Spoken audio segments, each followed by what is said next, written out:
എന്നല്ല ആരാ മനസ്സിലായില്ല. കാർത്തുമ്പി.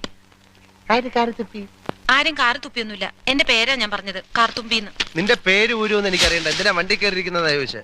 എന്നോട് കേറിയിരുന്നോളം പറഞ്ഞു. ആര്? ആ ഒരു കിളവൻ. അങ്ങനെ ഒരു കിളവൻ പറഞ്ഞാ കേറിയിരിക്കാനുള്ള വണ്ടി ഒന്നുമില്ല. ഇങ്ങോട്ട് ഇറങ്ങ വേണ്ടേ? പിന്നെന്തിനാ കാശ് എണ്ണി വാങ്ങിച്ചത്? ആര്?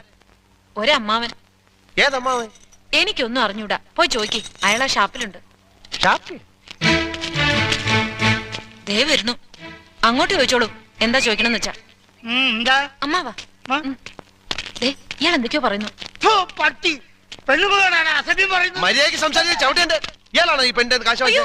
അമ്മാവൻ കാശൊന്നും വാങ്ങിയില്ല. പറഞ്ഞു അമ്മാവൻ കാശ് വാങ്ങിച്ചത്. പിന്നെ ഇയാളാ? ഇത് എന്റെ അമ്മാവനാ. പിന്നെ അമ്മാവൻ കാശ് വാങ്ങിച്ചില്ലെന്ന് പറഞ്ഞു. അമ്മാവൻ കാശ് വാങ്ങിന്ന് പറഞ്ഞത് ശരിയാ. പക്ഷേ ഞാൻ എപ്പോഴാണ് കാശ് വാങ്ങിച്ചത്? അമ്മാവൻ കാശ് വാങ്ങിന്നല്ല ഞാൻ പറഞ്ഞു.